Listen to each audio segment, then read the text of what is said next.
What's up, everybody? Urgent news. Shots fired at the Lakewood Church at Joel Olsteens Church in Texas. Shots were fired. 22 people injured. One person dead. Yes, one person dead. And here's the worst part. There's a 7-year-old boy that was shot in the head. Stay tuned. We're going to unpack this. Let's get it.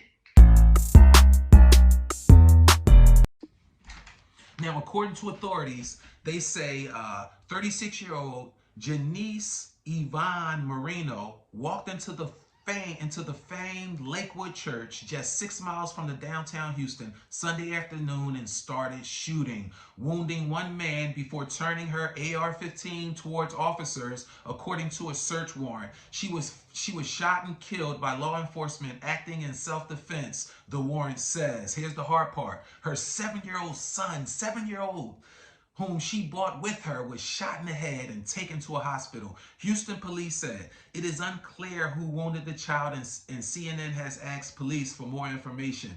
Listen, he was in critical condition on Monday. I have since got more news. The police shot the son. Unfortunately, he was caught in the crossfire when the police were retaliating against his mother.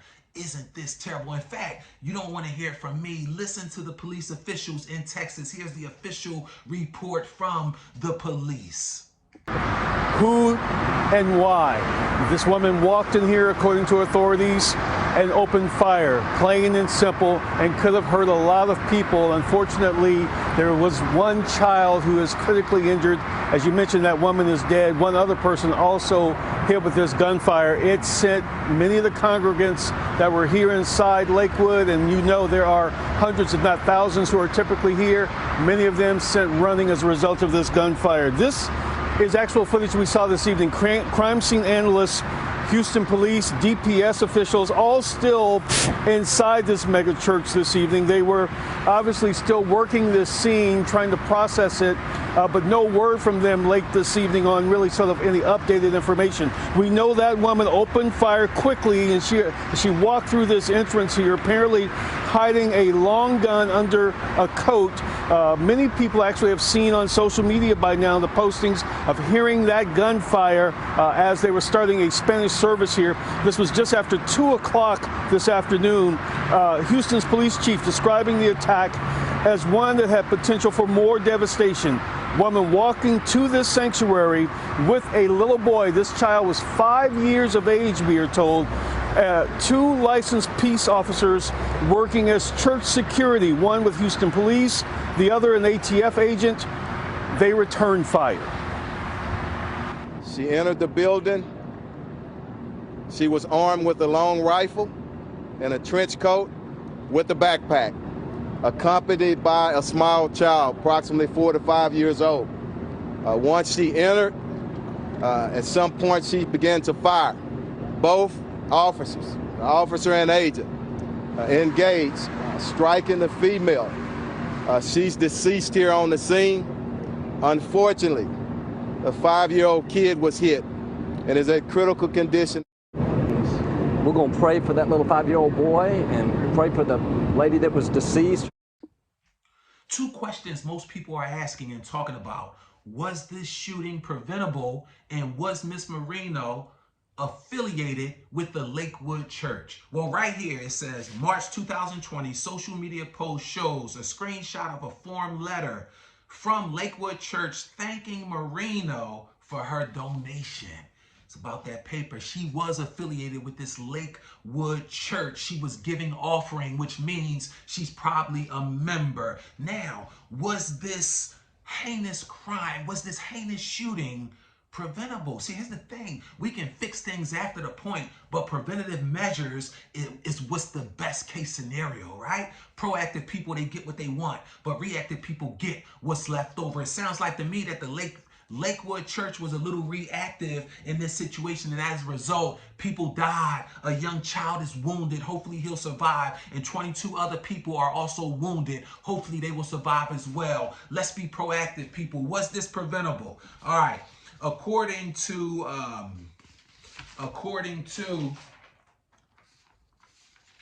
the former mother-in-law of the woman accused of opening fire at the celebrity Joel Osteen's Lakewood Church. Again, Joel Osteen is one of the mega pastors that they talk about. Unfortunately, it's not good talk. They're getting criticized for fleecing the flock. Being a mega church, like a charismatic church, all about the bread, all about the money. Now, unfortunately, this situation had to happen, but what we're going to see is how is Joel Osteen and this Lakewood Church going to respond, not for the offerings and the money, how are they going to respond to the traumatic experiences that the congregation just witnessed and went through. How is the church going to support, and are they going to bring therapists in, like trauma-informed therapists for the pew? What is Joel Osteen going to do? Because it's going to really tell, is he really about the money, or is he about the people? Is he really about God, or is he about himself? Let's see. This is what it says. Was this preventable?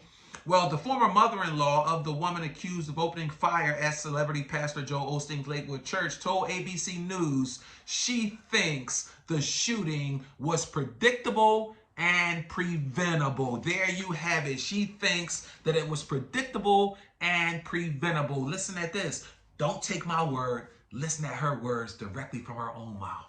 Stay tuned. This was predictable and preventable. And the only reason to be able to predict something is to prevent it and take a preeminent strike against it. And that preeminent strike shouldn't have to always be in the courts. Yeah. It should be healing. And that's what we saw. We did family meetings with she and her mother to try find the place of healing, find the place of moving forward sake of the child. I did reach out at one point to Joel Osteen's church asking for help for the mother and for intervention. As I would expect anyone to reach out to me if one of my congregants was in a situation that needed my intervention. And that's what I needed from him. I needed their team. Yeah. And I don't know what they did. Yeah. I don't know if they were able to. And I think the tremendous guilt that any grandparent or parent feels when they haven't been able to protect a child from something so horrific has to be set aside when you're in the room with the child, so that all they feel is the hopefulness and the moving forward, that we're going to live life going out the front window, not in the rearview mirror. Well, there you have it. Listening to the former mother-in-law, she specifically says she reached out to Joel Osteen and the church. I think she was trying to let them off the hook. But in her mind, they didn't do anything. There was no recourse for her reaching out because they never thought in a million years that it would come to this. Maybe they were so focused on getting that offering that they gave her that social media receipt for, that they didn't think of the needs of the individual people that were supporting, that were making the church what it was. So this is on Joel Osteen. What's the recourse? Okay. Again, this is a lot of this is not alleged, but I'm alleging this part. Who do you stand for, Joel Osteen? Who do you represent? Are you filled with the Spirit truly? Are you representing God? Are you representing the kingdom? Because if you are, remember, this life includes us, but it's not about us. It's about the many people who's supposed to benefit from our gifts. You have many resources, many things going on. How are you going to use it to help and empower the people, especially the families of these loved ones that were lost? Even the victim, she was obviously struggling with some mental health issues. Evidence shows, in fact, her former mother-in-law tried to reach out to the Lakewood Church.